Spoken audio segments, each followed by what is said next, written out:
We all need relationships, and some of us have got relationships, but we can make those relationships better. Hi, my name's Philippa Perry. I'm a psychotherapist. These are 5 ways you can improve your relationships. Everyone needs to feel they belong. Connections with other people are important because we are creatures of connection. We're pack animals. A human is sort of born prematurely because our hips are so narrow. And so this human forms in relationship with the human that it is attached to. So we form in relationship with another, and we carry on forming all our lives in relationships with other people. And if you think about evolutionary biology, we couldn't have survived on our own. We needed the group to survive. And we haven't evolved so much that we don't still need this feeling of being in a group. Yeah, we can have relationships with books, with films, with ideas, with nature, but primarily we have relationships with other people. When we meet another person, if we truly meet, we both change. Maybe not very noticeably, but we both change in that encounter. Relationships can be hard.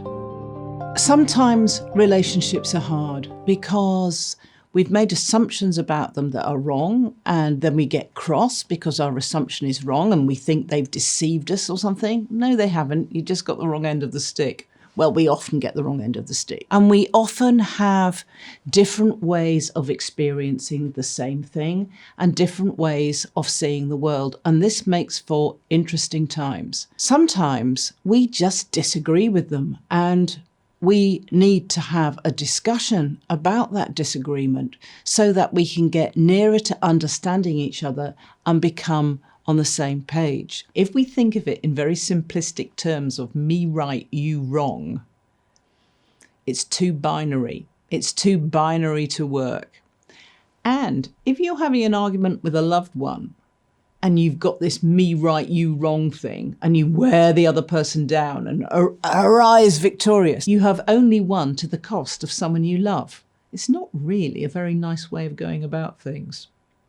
Much better to take your time, slow everything down, and really find out where each other are coming from and then come to a compromise.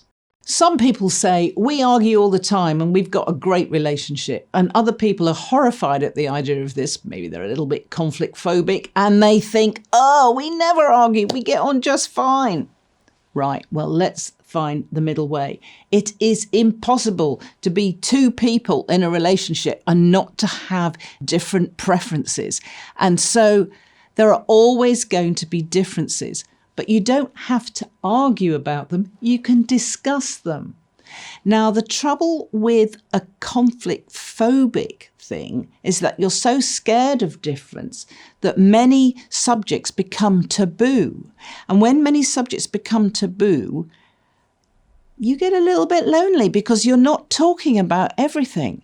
And when you're a little bit lonely, then you just might go off the other person and find someone who you can air your differences with. Change is inevitable.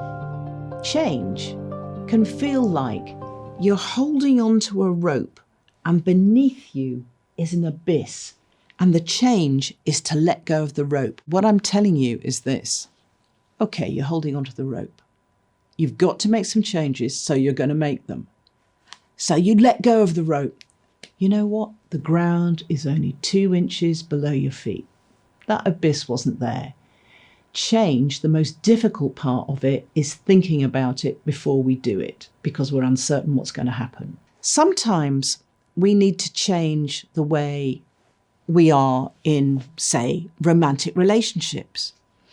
Maybe you've always tried to please your partner too much at the expense of yourself and then get dumped anyway. So you think, well, this way of working isn't working. So maybe I'll do more of what I want and I'll define myself more in this relationship rather than just doing what the other person wants because I want the relationship so badly. That sort of change to me feels like letting go of the rope. It feels very scary. But then when you do it and you put little bits of boundary down and say, no, I don't like that, I like this, and no, I don't want to go there, I'd rather go here, then the other person has a person to have a relationship with, and you find, oh my God, I'm having so much better relationship now. It's scary letting go of a defense mechanism we might have used in the past. You can cope with your feelings.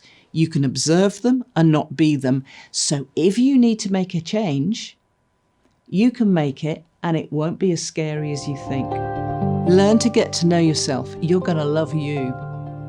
The relationship you have with yourself is quite possibly going to be the blueprint for the relationships you have with other people.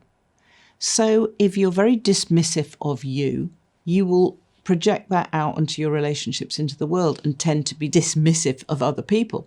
So if you think, oh, I'm no good at anything, and then somebody else thinks, actually, I am quite good at this, you'll think, who the hell are they? Because that's how you speak to yourself. So your relationship to yourself is echoed out into your relationships with other people. How can we get to know ourselves better? Well, there's a wonderful exercise you can do, which is give a number to every part of your breathing cycle. Right, so breathe in, that's number 1. Top of the breath before you breathe out again, that's number 2. Exhale, that's number 3. Bottom of the breath, number 4. That's before you breathe in again. 1, 2, 3, 4. Got that? Good. Now add these words. 1, I take from the world. 2, I make it my own. 3, I give back to the world. 4, I come back to myself. This is how we live. We observe, we listen, we hear, we take from the world. 2, we interpret it, we make it our own. 3, we give it back. And then 4, we come back to ourselves and reflect. It's a great exercise for self-reflection. It separates everything that we think is all one big lump. Because when we take from the world, make it our own, give back to the world and come back to ourselves, we do that in a second, in a flash. And we haven't picked out what we're actually doing. Just a little exercise to try. Don't deny your needs. Sometimes it feels easier to deny our needs. Maybe our needs for other people, our needs for recreation, our needs for rest. Sometimes we deny them because it's easier than seeing to them. And that's a little stopgap, but it's a bit like a plaster to deny a need. If you stick that plaster on the need and hoping it's going to go away, it might feel better for a moment or two. But just like if you don't take a plaster off a wound, it's going to get gangrenous. When I'm talking about denying our needs, I'm really thinking about specifically our need for other people. So you might feel too shy and too awkward to go to that work thing you've been asked to go to. But I say, listen to other people and join in. Forget feeling self-consciousness. Instead, be interested in the other. And then you'll begin to float on the beautiful cushion of social interaction, and it will feed you. Where it drains us is when we're not who we are, but we pretend to be who we think we should be or who we think they want us to be. But if you can just stay with who you are, being all of yourself, it's not half so tiring. We all need relationships, and some of us have got relationships, but we can make those relationships better. We can be more of ourselves, we can have more connection, we can feel less lonely, and we can have more contact with other people that feeds us rather than drains us. Thanks so much for listening. Did you get to the end of this? You've done very well. Anyway, all the ideas are in this book, the book you want everyone you love to read, and maybe a few you don't. And it's available from the link at the bottom of the page. And follow for more Penguin authors talking about their stuff.